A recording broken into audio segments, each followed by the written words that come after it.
we have brought the conversation on the youth in agriculture here in Kiambu County. Now, this particular place that we are in is called Ngoliba, and we will be speaking to young people who will be shedding more light on their experience as young people in agriculture. Remember, like we had mentioned earlier, there is a crisis because the average age of a Kenyan farmer is 55 years and above, and that is not a very good age gap, given that we are trying to attain our goal on food security. So where are the young people in the space of agriculture? They're here and they will be speaking to us today. On my far right, we do have Mr. Odero Owor, who is a mixed farmer. Thank you so much for making time to be with us today. Karibu Kenya's Gold Kwa Ground. And we also do have Beatrice Mwende, who is a chili farmer and also an export compliance officer. Thank you so much for making time to be with us today. And I'm going to start with Mwende. Mwende wacha? Good. I had to make sure kwanza tunaongea lugha ya home kidogo. Thank you so much for being with us today. Na nataka uanze kwa kutuambia, for you to decide to become a chili farmer, what pushed you in that direction? Ulianza ukulima wakati upi, and why agriculture? First time I began doing chili farming, it was in the year 2021. 2021-2023, I was working at Kefis. And I could see how many clients could go through different challenges because of the measures that are put in place to comply for export market. And that is now what pushed me into chili farming. But ideally, the main point was I wanted to begin consultancy, and that time I had not interacted with agrochemicals so well. Right. So for me to get into farming directly was to give me an avenue to interact with the molecules that are used in farming. At the same time, could also give me I could be well conversant with the molecules that are already banned in Europe but are already approved in Kenya. Right. Because when I'm offering maybe consultancy services, I want to be not to be blank, but at least I have the experience from my own farm. What opportunity did you see in that chili agri sector yenye ikakufanya pia wewe useme, this is what I'm going to put my heart in? Na si mmea ingine. I wanted to be a little bit unique because when you look at the farming, and many young people are doing the crops that are very common. So for me, I was like, I want to do a different crop that will also give other people an alternative money-making crop. It's not always about maize and these other things, but there is good money in chilies. That one I can guarantee you. Right. So I wanted maybe to offer an alternative. Apart from maize, we can also do chili. It's not common, but it's also another avenue to make good money. Right. Before we get there, Mr. Odero, yes. Umesikia Beatrice amesema yeye hakuwa anataka kupanda kitu ambacho kila mtu anapanda, si kila saa mahindi, but you are a mixed farmer. Nataka tu tuambie hapo kwa shamba yako as a mixed farmer, nakuja napata nini na nini na nini na nini na nini? You'll find me with cabbages, onions, tomatoes, maize at the same time.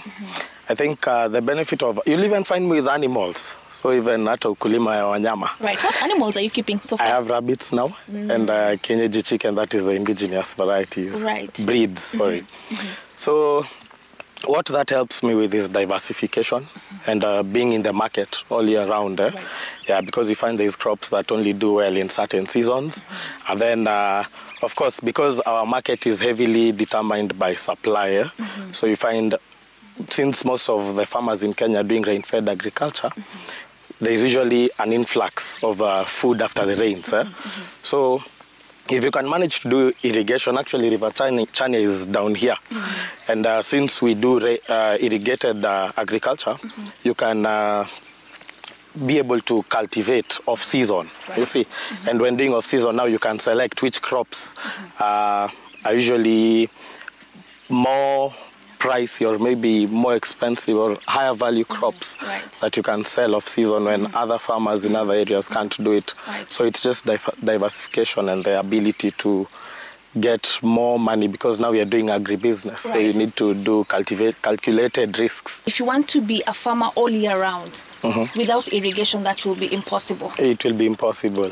Yeah, with climate change and the current situation of the environment, rain is very inconsistent. Right. Yeah, so you actually need to find either a permanent water source, that's a river or a lake, or you do boreholes, and boreholes also usually do that thing at times. So umesema utafute a constant water source, Yes. a river, Yes. but umesema ni kama kidogo kuna shida na borehole. Borehole. What are some of those problems maybe ambazo mtu anaweza pitia na borehole?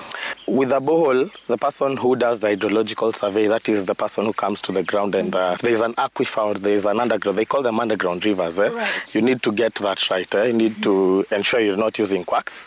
And then the second step, it's hit or miss. They can tell you down here there's an aquifer. Yes. There's one that I did. We went all the way to 170 meters. There was nothing. Thank you for that insight. I'll come to you, Beatrice. Being a young person, I'm sure you've interacted with a lot of other young people. Kwa maoni yao, what is making them shy away from agriculture? One thing that I say, it's called self-sabotage. Like you feel how siwezi fanya, nitaanza wapi, you know. But it is the attitude of you beginning, and then the things will align themselves. Right. The second thing is the fear of where do I get the market. Lazima wenye wako kwa kilimo wako na connection ya mtu wa kwa shamba ndo akupelekee kwa soko. You cannot sell ukiwati wewe tu ni mtu tu umeamuka ukapanda, and then they feel like you must have some connections for you to access the market. But that is not true. For me, I always say, when you're getting into farming, you must produce a good quality produce. That one will sell for you. The second thing is being able to provide the volume. Are you consistent in providing meeting the demand? Because some other time unapata mtu anakwambia niko na, for instance mimi niko na chili, unamuuliza unaweza toa kilo ngapi? 70. Surely how do I come from here kwenda Kibwezi kwenda kilo 70 ama kilo 200? Good quality, volume, yes, and be consistent. Like see one off, leo uko nayo kesho tena au, because the moment umeanza kufunza a buyer that you have a certain produce, anataka like ukue someone who is very reliable. How are you achieving volume, number one, and how are you achieving consistency? The one that you've just dropped is just intertwined with the volume, because when it comes to chili farming, the volume also is also determined by how well do you manage your crop, even the pest management part of it. Because you may also have produce, but cannot meet the market requirement. Right. 1 acre, it's also enough for you to be able to produce even Chili. 1.5 tons. Yeah. And you're growing it on how many acres now? 3. Great. Are you doing irrigation? Yes, I'm doing irrigation. But I also want Mr. Odero to talk to us about that market conversation. Kuna mtandao, unaona. Sasa kuna hizi platforms zote, Facebook, Instagram, TikTok, but specifically Facebook. There's a lot of farmer groups. Kuna group here, Potato Farmers of Kenya, Digital Farmers of Kenya. There are a lot that you can manage to tell people that in the next 2-3 weeks, I have chilies, I have onions that will be ready. And people find buyers. There's farmers who have platforms, agri-influencers, who actually help you source for buyers. There's a farmer who called me from Chogoria, around Meru area, and was telling me they had 8 tons of Jamba F1, that's an onion variety, Yes. and they needed to sell them off right now because the prices are really good for onions. Right. They're going for about 110 a kilo, which is quite good. So I had to help them, and I really helped them. So first of all, utilize the online platforms. Second, one-on-one interactions. Just go to the market. Like I had maize that I was selling as Mikohoro green maize, and I just went to Makongeni market and just engaged with them. And that is how I sold my maize, about 3 acres. And then one last thing, for people who have produce, there's someone who called me and told me an agri-consultant had made them grow about 6 acres of herbs, rosemary, thyme, chives, and now the guy has disappeared when it comes to sourcing for market. And what I recommended is go to HCDA at the airport, just visit the place and have an engagement with the officials there, have an engagement even with the lower ranking staff. So even the guy you might meet at the gate who's going to open it, they know the contacts, they know the networks. And then the other thing is, as she mentioned, the challenge that you said our parents were having was they were doing very little volumes. So to counter that, you can come up with a society or maybe a cooperative that can now do aggregation, like the way we do for coffee. So are you in cooperative societies yourselves? Not yet, but we are getting there. That's again another concern kwa sababu cooperative society ni kama ziko lakini bado they have the elderly people. Yes. Everything from the management to the members. Why again are the young people not very vocal in cooperative society? Wewe kwa nini mpaka saizi hold back from being in a cooperative society? Maybe I've interacted. I'm also a member to one of these associations that are now affiliated to export. Right. That is where now I get to engage with different people, different farmers, and also exporters. Right. On cooperatives, you know, most of them are run by the older folks, Exactly. older generation, and it's very hard to come and advocate for change with someone who already knows this is how it works, this is how the system goes. So what I believe is that us as youth should come up with our own cooperatives to be able to, one, aggregate our produce, secondly, bulk purchase of equipment, material, inputs, and whatnots.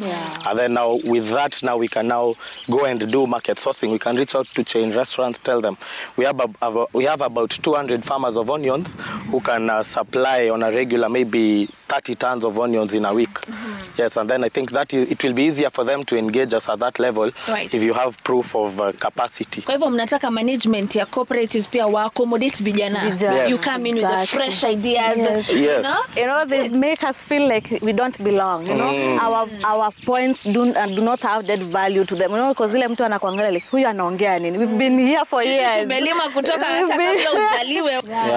Another thing I can add on is that policy change is usually brought about by the youth. Right. It's very hard to find the older guys, the boomers and the other generations being at a position where they can even entertain change. Does agriculture pay? Odero, tell us. Yes, agriculture pays. Na ukulima sio shamba. But there's a science to it that you need to learn. You need to make time. You attend expos, you attend all these seminars and forums that they organize for farmers. Most of them are usually free, and they usually advocate for, more so if you're youth, whenever you, if it's on invitation basis as youth, whenever you apply, there was a training at Kakuzi that was training farmers on proper avocado cultivation. So such events can help you be able to now turn because now you can have the theory, maybe like me, I did a short certificate course, but that did not help me in when I got attacked with black rot on my cabbages. It didn't help me when another disease called purple blotch attacked my onions, you see. So there's the science to it that benchmarking, touring around, visiting other farmers, experience. That's the way now you can now turn your initiative into something that's profitable and self-sustaining. Yes, but ukulima pays. Out of green maize, actually. I like your slogan. Lima. Come on. Mkuso waku wote wako nyumbani. Limeni. All right. Yes. So I'm going to come to you a bit. Does agriculture pay? It does. So your office is your shamba and it's paying you very well. Actually, even after this, I'm going to my farm. Kuendelea kuangalia shamba yako. People are working there. And you're creating employment for more people who don't need to update their CVs kwa sababu wanalipwa shambani. So niambie agriculture ili kuchoma aje kama imeshawahi kuchoma, and after umechomeka ulijipatia je nguvu ya kurudi kwa hiyo shamba ambaye imekuonesha kivumbi? Yes, nimechomeka. Not once, not twice. The very first time, kuna time kumekuwa na floods. Last year, I had my 1 acre farm somewhere. We used this river, by the way, Chania River. Then I don't know what happened. Wakasema wakafungulia dam somewhere huko juu. So ikapitia kwa shamba ikaosha kabisa. Actually, unigedhani mtu amemwagilia acid kwa crop because it dried up and it was very productive.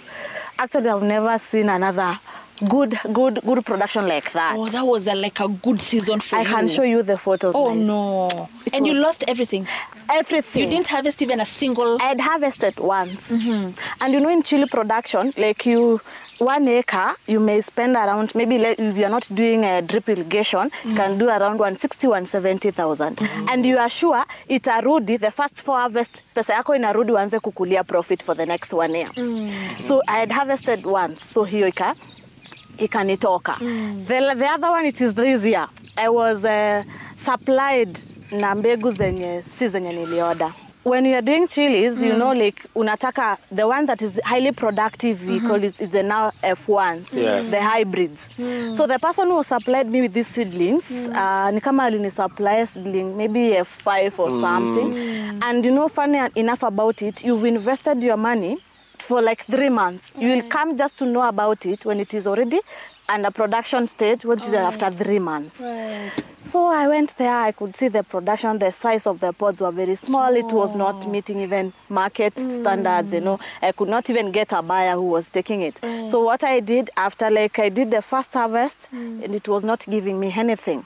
I just asked a tractor guy to come in and Clear everything. Actually, I'm now doing the transplanting on Monday. Finally, Odero, from your experience, Yes. wewe ulichomeka wakati upi? What I'll say as a farmer, first of all, don't let anyone make you grow a crop that no one else can purchase aside from him or them. You see, more so for export. There's someone who made me grow something called ravaya. Okay, na ravaya hata sijui ni nini. It looks like an eggplant, but it's long like this, like a cucumber. And they are the only ones who have a buyer. Now they're the ones who now mess you up like a puppet, and they tell you, okay, today we can't take, but we have a friend of ours who can take it at a lower price. Will you sell it to them? And then they are still the friend. That has happened to a lot of farmers. Actually, there was a time I visited Kilifi. They were told to grow castor bean. And all the farms, they grew castor bean. I don't know, it was going to be processed to castor oil. And then the company that was selling the seeds disappeared. Be very, very cautious, because I had about a greenhouse. I lost a lot of money on that. I had an agri-consultant who messed me up big time in terms of advice on how to properly cultivate multiple crops. So they had the belief that, the notion that the more crops we populate in a certain unit area, the more money we can get in the long run, you see. Sadly, that leads to a lot of diseases, pests, and the pest pressure was too much, so the crop didn't even perform in any way. I didn't even manage to recoup the investment for the seedlings. But that's so mixed farming. So usichanganye vitu mingi.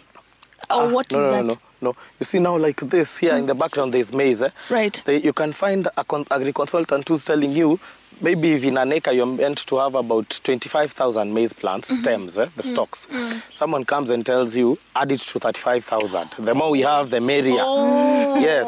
But now, eventually, what happens is, due to competition, you have very substandard, very low quality material, and then they're very tiny, very small. So you take them to the market, they don't even want them. They tell you, make silage with that, give it to cows. So if a space can accommodate 100 pieces, usikue na greedy ya kusema, let me put 150, it will be more harvest for me at the end of the season. And you don't get any outcome. All right, thank you for those very honest and deep confessions. But at the end of the day, bado ukulima inalipa, si ndio? Inalipa. All right, thank you so very much, Odero and Beatrice, for being with us in this first session of our conversation. Remember, Kenya's Gold is on the ground with young farmers here in Kiambu County, and we really just do want to learn what is holding back the young people from taking up space in the agricultural sector. Now, despite the few challenges here and there, you can still see from their smiles and their excitement that ukulima inalipa, and that's what we are pushing for right here on the program.